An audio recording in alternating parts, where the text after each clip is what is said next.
အမျိုးသမီးတယောက်ကသူ့ကိုယ်သူတေသွားပြီဆိုတာတော့သိတယ်ဒါပေမဲ့ဘာလို့တေတာလဲဆိုတာကိုလုံးဝစဉ်းစားလို့မရဘူးဖြစ်နေပါတယ်သူကဘူရာယုံကြီးတစ်ခုတည်းနာပိတ်မိနေတယ်တညမှာတော့ထူးထူးဆန်းဆန်းအဖိုးကြီးတယောက်ဘူရာထဲလမ်းလျှောက်ဝင်လာတာကိုသူတွေ့လိုက်ရတယ်အဲ့ဒီအဖိုးကြီးကသူ့ခွေးလေးကိုကလထိုင်မှာခြိထားခဲ့ပြီးနှုတ်ဆက်စကားတွေပြောနေတယ်အမျိုးသမီးကအနားသွားတော့ခွေးကဟောင်ပါတယ်ဒါပေမဲ့အဖိုးကြီးကတော့ဘာမှမကြားသလိုမသိသလိုပါပဲအဲ့ဒီချိန်မှာလုံခြုံရေးဝန်ထမ်းကတခုခုထူးခြားနေလာတတိထားမိပြီမဲ့လေဖြစ်လာတော့မယ့်အဖြစ်ဆိုးကိုမတားဆီးနိုင်ခဲ့ဘူး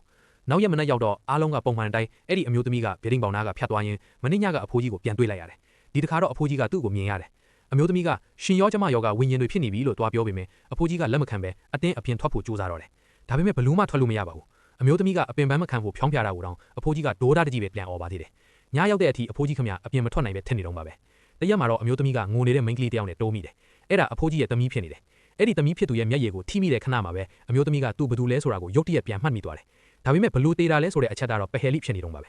အဲ့ဒီနောက်သူပလက်ဖောင်းပဲပြန်လာတော့သူ့မိဘတွေနဲ့ချစ်သူကသူ့အတွက်ဝမ်းနဲ့ပူဆွေးဖို့ရောက်လာတာကိုတွေ့လိုက်ရတယ်သူတို့တွေပြန်တဲ့အချိန်မှာအမျိုးသမီးကနောက်ကနေလိုက်သွားကြည့်တယ်အန်အောဖို့ကောင်းတာကဒီတစ်ခါမှာတော့လက်မှတ်စစ်တဲ့ဂိတ်ကိုအလွယ်တကူဖြတ်သွားနိုင်ပြီးဘူရာတဲကနေလွတ်မြောက်သွားပါတယ်သူကသူ့ချစ်သူနောက်ကိုလိုက်သွားရင်သူအသက်ရှင်စဉ်ကဝယ်ခဲ့တဲ့တိုက်ခန်းလေးထဲရောက်သွားတယ်အခန်းထဲကသတင်းစာတစ်စောင်ကိုဖတ်လိုက်ရတော့မှသူနဲ့အဲ့ဒီအဖိုးကြီးအကြောင်းသတင်းပါနေတာကိုတွေ့လိုက်ရတယ်သတင်းထဲမှာရေးထားတာကတော့သူတို့နှစ်ယောက်လုံးစိတ်ချမ်းသာရေးဖောက်ပြန်ပြီးကိုအဆုံးစီရင်သွားတယ်တဲ့အမျိုးသမီးကတော့လုံးဝကိုဝေခွဲမရဖြစ်သွားပါတယ်နေရန်ဘော်ကဓာတ်ပုံတွေကိုကြည့်လိုက်တော့လေဓာတ်ပုံတိုင်းမှာသူကတောက်ပတဲ့အပြုံးတွေနဲ့အားရပါးရပြုံးနေပါတယ်ဒီလိုပျော်နေတဲ့သူကဘလို့လို့စိတ်ဝေဒနာရှင်ဖြစ်နိုင်မှာလဲဆိုပြီးသူဘလို့တေဆုံးခဲ့ဆိုတာကိုအသေးအတန်စဉ်းစားပါတော့လေဒီလိုနဲ့ရဲတယောက်နောက်လိုက်သွားရင် CCTV တခုမှာသူဟာတခုခုစီကနေကြောက်လန့်တကြားထွက်ပြေးလာတာကိုမြင်လိုက်ရပါတော့လေ